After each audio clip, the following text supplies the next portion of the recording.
Tell me if you heard this one before.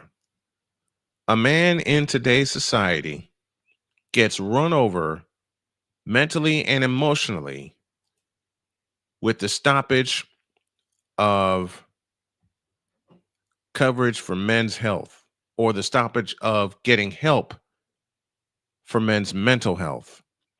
I've spoken about the advocacy that needs to happen so many times on this show. And today, Phillip Quinones will join me from Atlanta to talk even more about it. And you know something? Old Brian might start crying a little bit. Let's do it.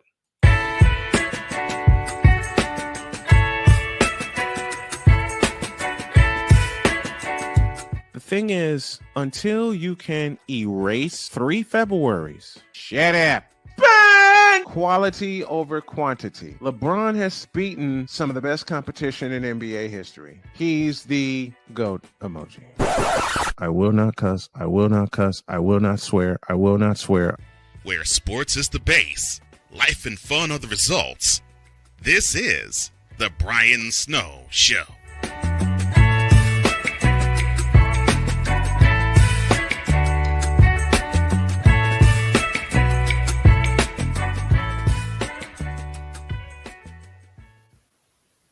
Good afternoon, everyone, and welcome to this edition of the Brian Snow Show. And the man you see on the screen with me is in Atlanta, and he's also a passionate mental health professional, holds a bachelor's in psychology from Georgia State, go Panthers, and a master's in clinical counseling psychology from Brenau University. Please help me welcome Phillip Quinones. How are you, Phillip? I'm doing very well, Brian. Thank you very much for having me. Hey, thanks for coming on, my man. What inspired you to pursue a career in mental health and counseling? Yeah, that's a great question. So a lot of my journey has been happenstance. But with that being said, I have been able to just live through life kind of showing where my attributes and my skills can be able to be applied in a professional sense. So I had a lot of mentors that were teachers, people that were in the mental health field when I was younger, people that work for social work as long as I have known them. And with that being said, when I was doing my undergrad after graduating from high school, I changed my major 3 times before I ended up in psychology. And I did not know what I was going to do with that degree. I didn't know what it was going to entail. I knew obviously it was the study of human behavior, but I didn't know what I was going to do for a career after that. I didn't know what jobs were going to be out there, but it just so happened that life took me there. And then after graduating, I kind of did an audit of myself and said, what can I do day in and day out that if I wasn't being paid for it, I could still do it. Also, what would be financially beneficial in the long run? And then what ties into my values and what are things that I'm very passionate about that I like to do. And I've observed over time, due to my old soul, pretty much being a very high conscientious type of person, very low in neuroticism, but almost kind of wise in and of itself when it came to observing the world. And I really liked helping and teaching people about things that they were serious about and things that they were going through with life. And it just so happens that I was like, okay, well, that sounds like a therapist to me. And then so after graduating undergrad, 6 months later, I was in grad school. Why has the advocacy of men's mental health been so far down the tubes in society, you think? It's a really good question. Well, I think ways that impact men to not be able to be the ones that are thought about when it comes to mental health is because of how society views the value that men bring, especially from a biological sense and from a reproductive sense. And because men are very expendable in their nature, you don't really look at them as human beings outside of the provision that they give to the world.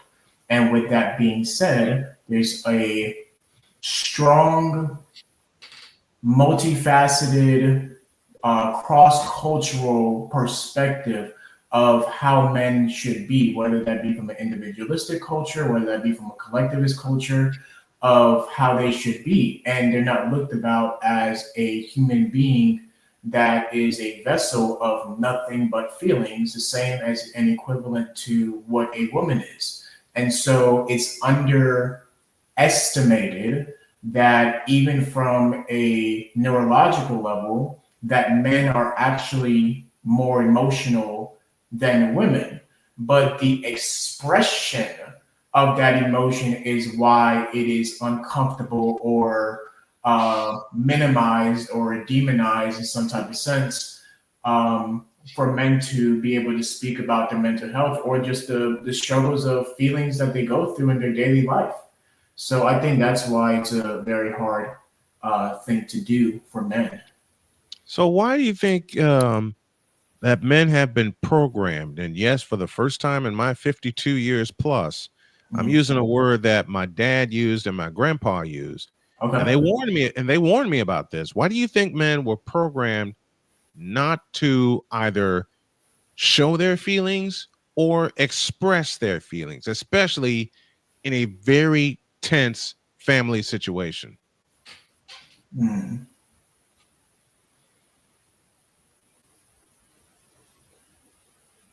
Well, I think with a lot of things, there's perspectives of both sides.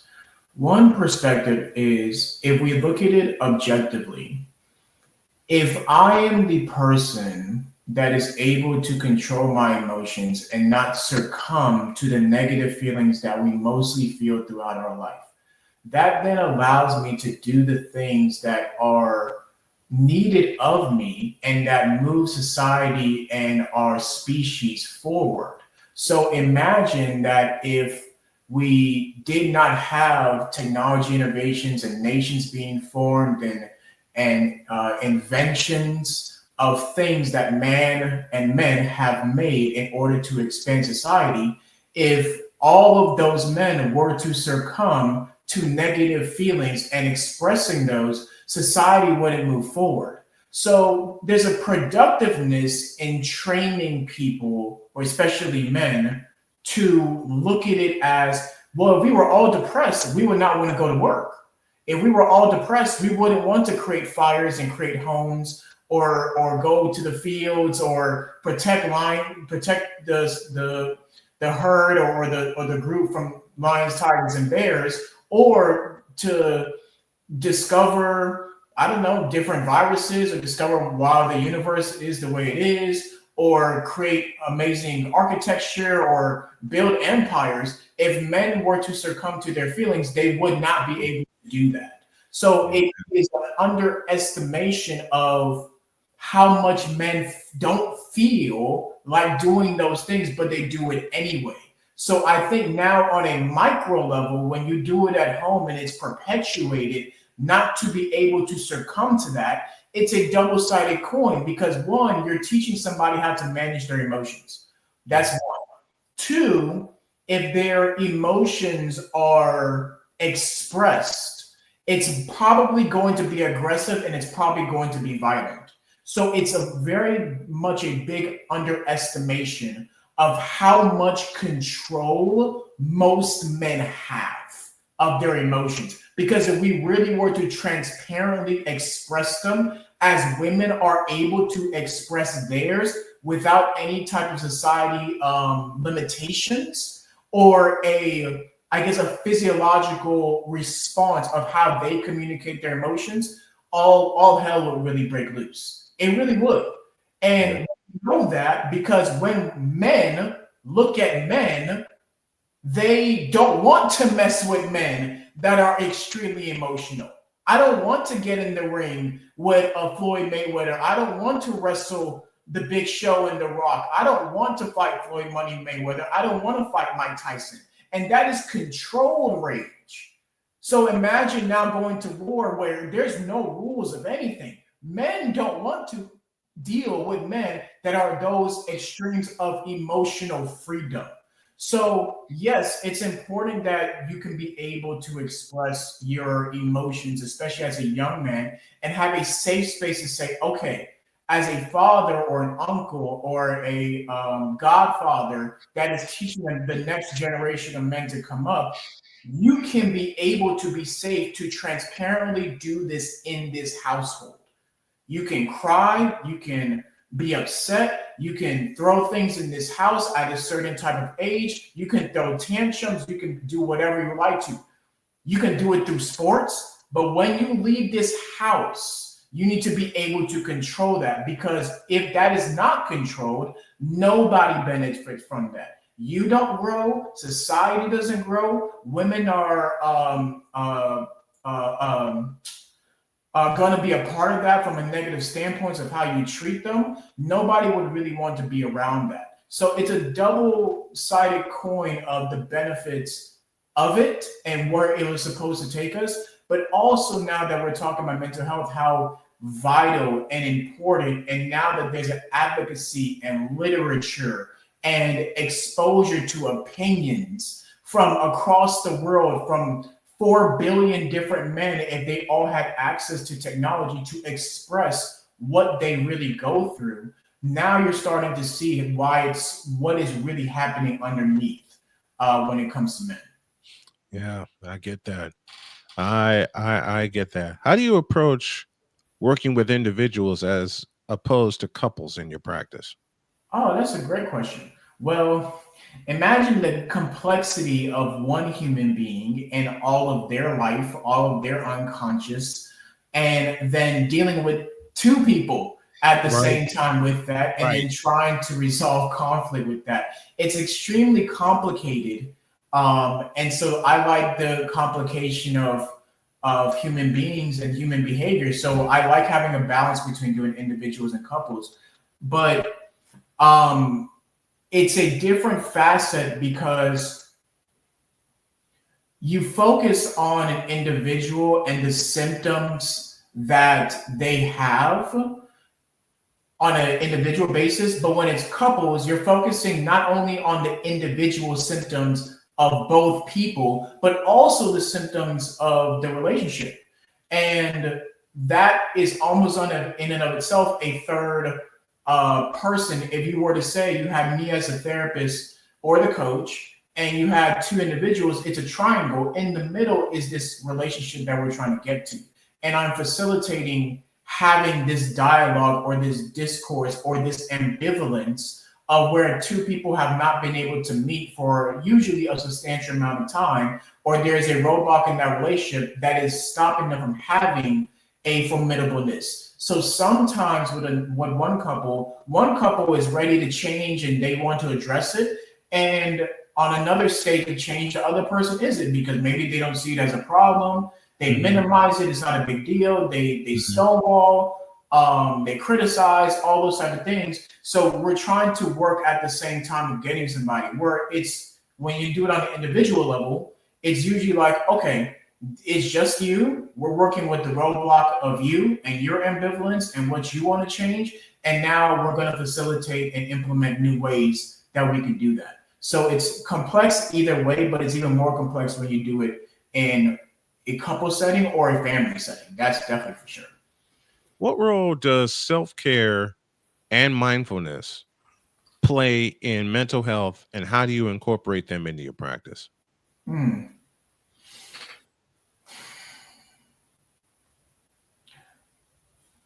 I think the self-care part is a term that I don't personally use in my identity as a therapist, because I'm not really more of a client-led center type of therapist where I just believe the client knows what they know what they want to do, and not have any influence in my own opinions or challenges or perspectives about things. But with that being said, I do look at them holistically in different facets of their life. And some people don't know that even though one major thing or a group of major things over time have projected and have influenced themselves on other areas of that person's mental health, when we look at the other facets that's affecting their life, people underestimate when they actually see it, that is affecting them too. So I just don't look at people from a mental health standpoint. I look at them and say, okay, are you providing yourself financially, physically, socially? If you are religious, religiously. If you're spiritual, spiritually. Looking at those biologically. I may not be in neuroscience and can get that deep down because I'm not a doctor, but also look at other facets biologically. Look at your health. That's a holistic view of self-care, because maybe in one area of your life you are really succeeding and you're really thriving, but in other areas of your life you're not. And usually, if it's a domino effect, usually it's probably going to be a domino effect, because maybe let's say I had a couple and finances is a big part of that. Well, you may have a great friendship, you may socialize really well with your peers, but because finances are now a struggle, it's affecting your relationship. So the relationship in together is fine, but you don't see that how much finances are really affecting that and people's feelings and thoughts about those. So that's a holistic view. And I think that's a self-care to sit down and audit yourself.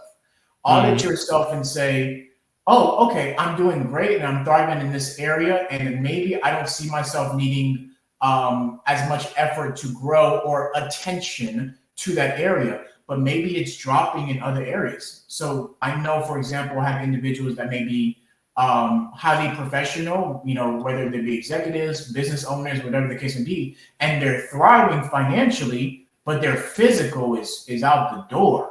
And so you're like, oh, I'm stressed and my self-care isn't there and I'm not treating myself well. Well, because you're not making time for the other facets of your life. You're eating terribly, you're not sleeping well, and you're not being physical. So that's probably something we need to take a bit area at, and not just the mental health part of it, but that affects it.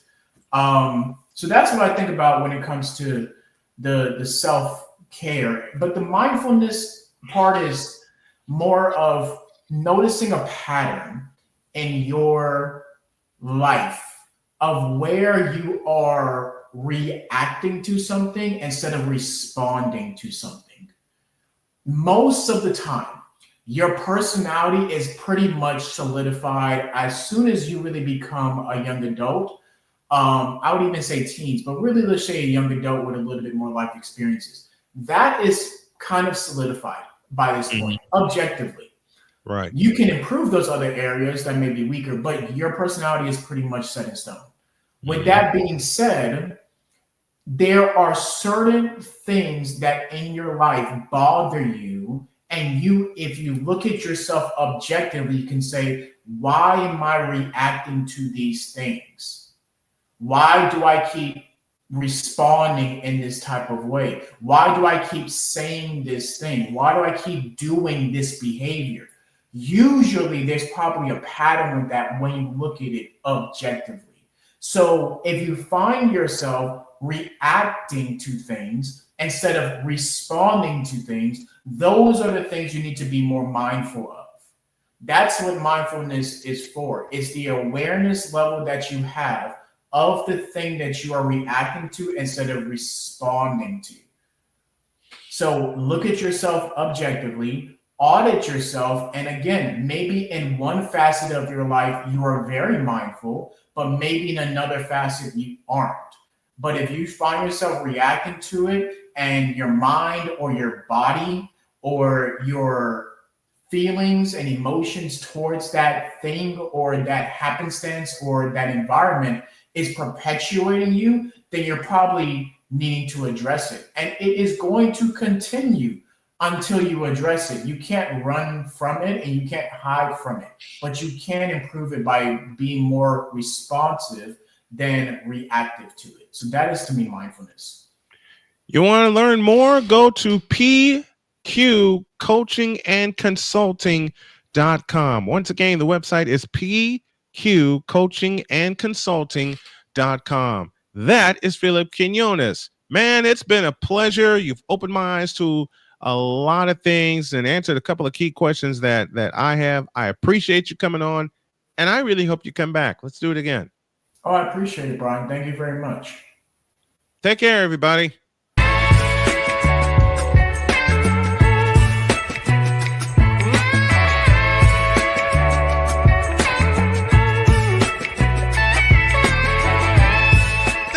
tuning into The Brian Snow Show, where sports is the base, life and fun are the results.